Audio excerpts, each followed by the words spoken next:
Greetings and salutations, everyone. I'm Mechamac. This is Let's Play Oxygen Not Included. In the last episode, we started our work on a Dreco Ranch. Unfortunately, this Dreco Ranch is one tile too big.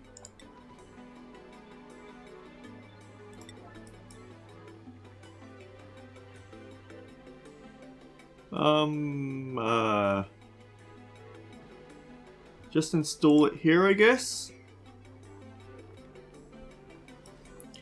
That's actually kind of unfortunate. I looked up a design of a different sort of Dreco Ranch that we could build instead. So I've got that set up to do in the background, but until then, we also started clearing out the old latrine to turn into a mess hole. Don't tell the duplicants that. The downside is that I decided that I want to have a safer way of getting the polluted dirt to the compost over here. And so, well, we made a mechatronic system to ship out all the polluted dirt.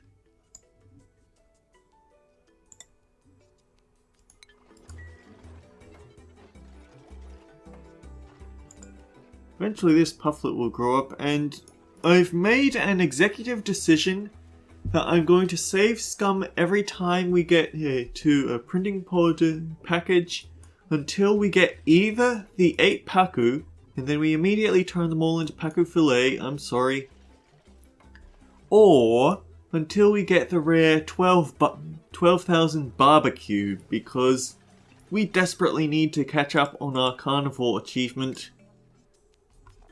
How close are we? 33 cycles. 11, 4, 400, minus 400, 1, 2, 3. Divide that by the remaining time.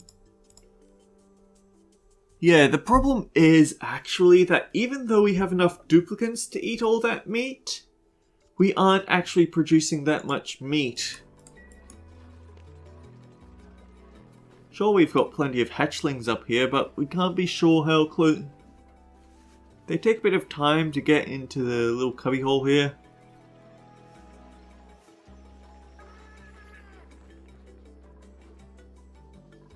The problem is we aren't producing enough meat to eat each day. I think some of it must have been eaten by one of the hatches.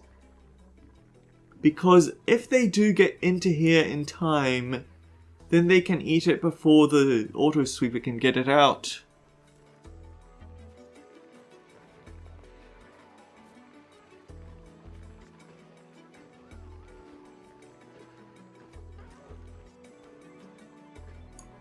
On the upside, we are focused on getting the storage bin up and running. So we shouldn't be spending any time rushing food over to the critter feeder.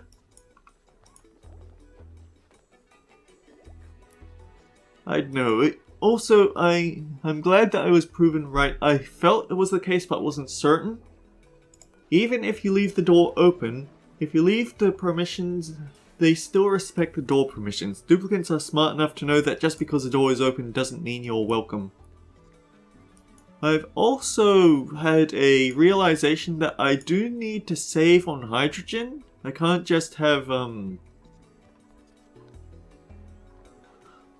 can't just dump it all into this room and hope that it works, because the catch is, as soon as I think of it, I need it for a certain project much later on in the game, so I need to save up on all my hydrogen.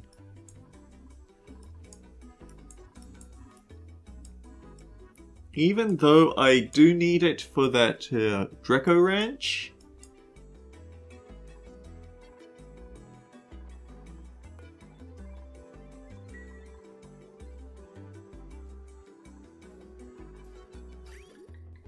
Anyhow, the polluted dirt is getting traveled over nice and calmly. And I think this is high enough pressure that it shouldn't produce any...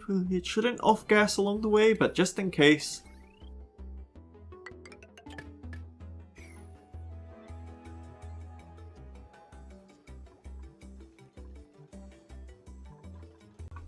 Ooh. I'd feel bad, but I sort of feel like it's necessary.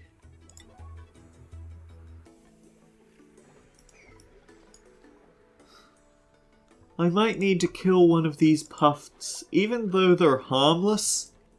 I think I'll need to take them out in order to get at the meat earlier. Wait, Hassan, what did you do? You bricked yourself in. You have to be careful with duplicants.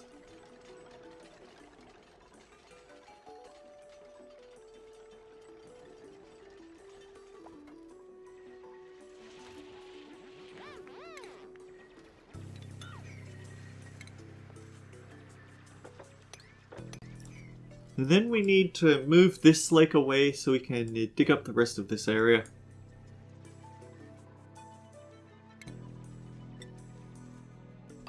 Usually what you can do is just let gravity do the work for you, so you dig out to wherever you want to dump the water and then you just let it flow there. But this is quite high up and there's nothing I particularly want to drown along the way, so I think I'll just have to go for the liquid pump. How much water would this be?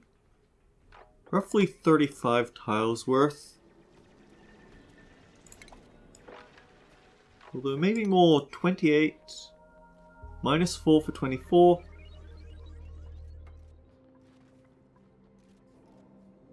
So about 30 tiles worth.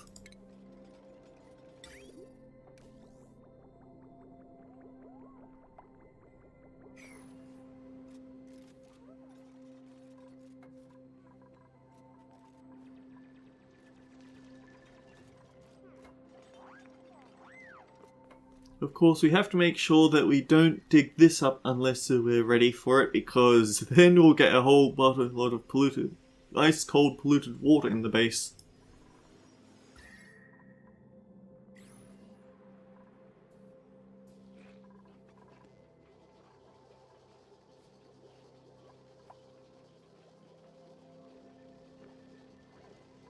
I usually have this bricked up, but I guess that's okay as it is. We could always dig a little bit more here to get a little more mileage out of this pitcher pump, because there are still bits of... there are still a few slight indentations of water that it could make mileage of.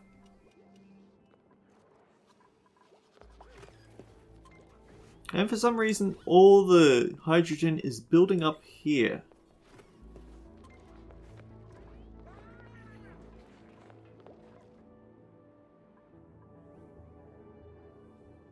Oh, right. So, when we were digging out this uranium, one little thing that I didn't draw attention to, lead. This is a naturally occurring refined metal, so it does have use. The catch is, it's extremely low melting point, and it actually has a penalty to overheat temperature when you build it. So generally, when you're dealing with super hot temperatures, you don't want to deal with it, such as in space. And you don't want to use it to build anything with an overheat temperature. But all that said, what they are useful for is conductive wiring and automation wiring. Once you get into the oil biome, which we don't have on this asteroid, the oil biome actually has so much lead that you can basically use that for your entire power system. The one exception is heavy watt conductive wire. Generally, people recommend that when building with this, you use gold for the decor penalty, or rather reduced decor penalty, let's call it. but generally only in places where duplicants will get a proper look at it. Everywhere else you just use the lead.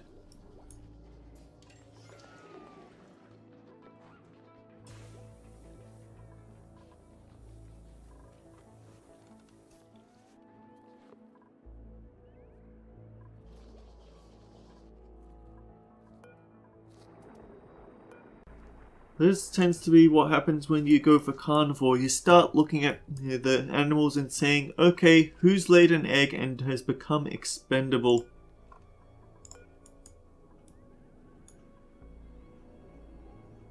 Oh, you are going to lay a... So, Sweetles.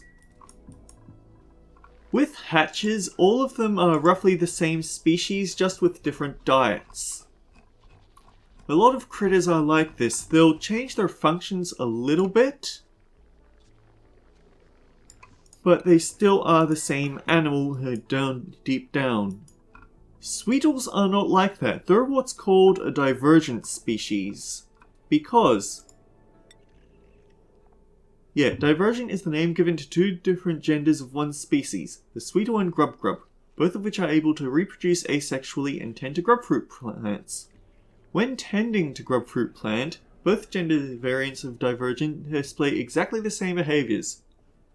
However, the grubgrub possesses slightly more tiny facial hair which helps in pollinating plants and stimulates faster growth. So Sweetles, they can only eat sulfur and produce sucrose. They have a very short life though, only 75 days. Grubgrubs, on the other hand, have a much longer lifespan, 150 cycles. They also produce way more meat upon death to make up for the longer lifespan, but what they produce is different. They have sulfur. They can consume sulfur and turn that into mud, or they can consume sucrose and turn that into mud. So, if you need this stuff, then you probably want to sweep it up before the grubgrubs get at it. I think also, so 50% of sulfur to sucrose versus 100% of sucrose to mud. Yeah, if you want to get mud out of it, then you probably want to feed them the Sweetle extract. Of course, sucrose does have uses beyond that, and because of that, I think I want to build a little storage chest here to keep all the sucrose in. Sucrose, believe it or not, can be used for powering rockets. So this entire biome and the animals in it was actually added for the Spaced Out DLC, and you can sort of tell this is a rudimentary rocketry area. Alternatively, if you don't like the sucrose engine because it's too slow, the other engine you could build for it is where is it? Carbon dioxide engine. Use pressurized carbon dioxide to propel rockets for short-range exploration. They're relatively fast for their size, but they have limited height restrictions. So the two lowest tier rockets are the sugar engine, which uses sucrose, or the carbon dioxide, which uses straight out carbon dioxide. You stick that into you use a gas pump to suck it up, you send it into the rocket, and it'll give it and that's how you fuel it up. I consider those two to be the lowest tier rockets, and I actually rarely ever use them. Well, okay, I guess I use the carbon dioxide rocket once I get to the sister asteroid, but the next sort of mid-tier rocket is over here, the steam engine. The reason it has better height than the other rocket tiers, the problem is that getting to steam is actually kind of tricky. I do know the steam boiler setup for it pretty well, but I'm just saying it now that it is still a tricky design. It's not something we'd be able to do right at the moment, at any rate. After that is the petrol rocket. Burn petroleum to propel rockets for mid-range exploration. Small petrol engines have the same speed as petrol engines, but smaller height restrictions. And then after that you can go to the just flat out petrol engine, which honestly might not end up being that much taller because this has a built-in fuel tank. This does not, so you'd end up taking up a lot of the height for the petrol engine anyway. And on the same tier as that is the red bolt engine, which uses the red bolts to produce the thrust needed to get about. And these, I want to use them, but I've been having trouble figuring out how. If you build them at the absolute minimum height, that's just engine and cockpit, they can actually move very far in a single day. But the more modules you add to a rocket, the slower they travel. And unfortunately that means that as you make the rocket more sustainable, the red bolt engine will have less survivability for the duplicant you send inside. And eventually it just ends up being as slow as a steam engine, so why go to the trouble of making complex and power-hungry red bolt engines when you can just make a steam engine? I think the advantage is that they have a very large tank capacity, so you can send them on massive journeys. But you have to make sure that whoever goes in has the food and oxygen to survive the journey.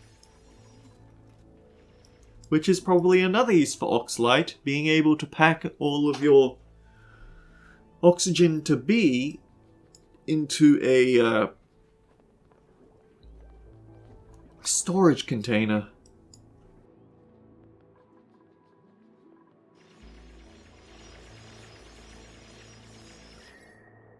Well, we're starting to work on getting to that cool slush geyser, so it might be time to give Ashkin a Tachyon suit.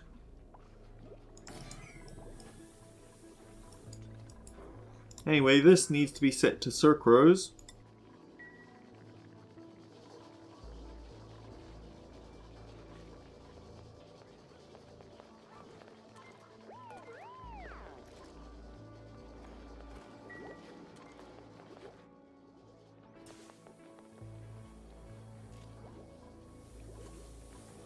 And okay, the printing pod is almost ready. You've still got a bit to go before we can wrangle you.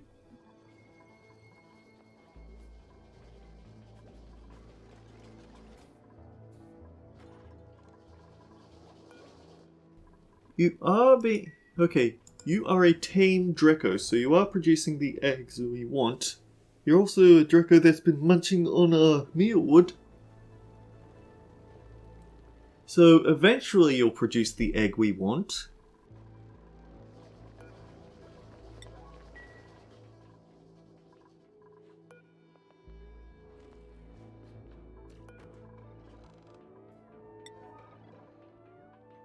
And apparently I need to increase the priority on the manual red bolt generator if I want any research done.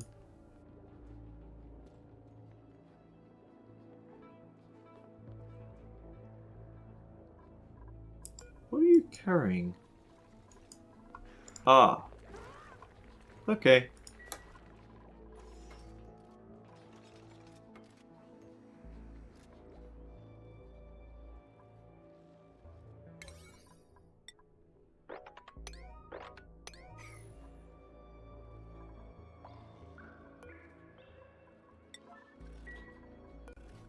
Set this to store all clothing.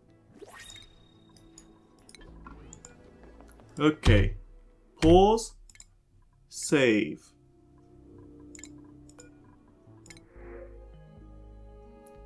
Sweeter legs, not what we need. I might end up crashing the game at some point, so if the recording cuts out randomly at some point, then you know what it was. But we desperately need to get our meat consumption back under control, and I think we need the extra buffer of a Haku feast or a barbecue feast. It would be great if we could get our hands on a surf and turf, but the thing that keeping me from doing that is that aside from the fact we haven't researched the oven for cooking those, we'd need natural gas, and I just don't feel safe digging into that nat gas geyser. Like, it's still going, it's not dormant. Or at least I don't think it is, but either way, it's 150 degrees Celsius. The only way we can safely get into there is when it goes dormant, and then when we go in, we want to finish everything off and then brick it up immediately with the super insulated tiles.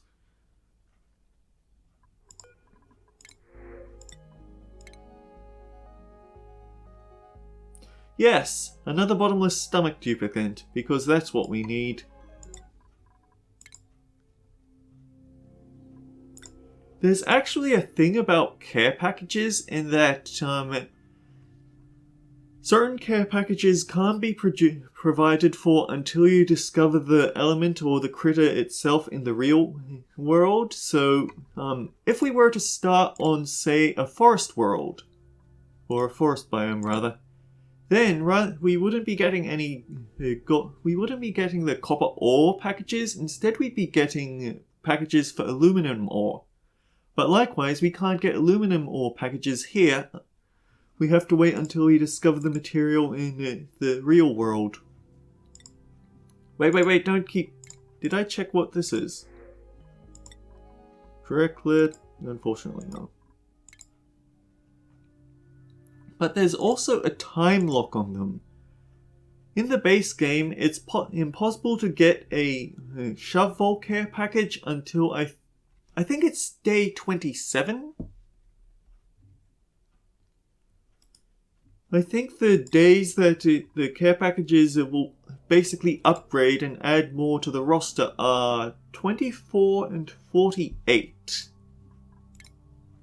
Of course, I could always check.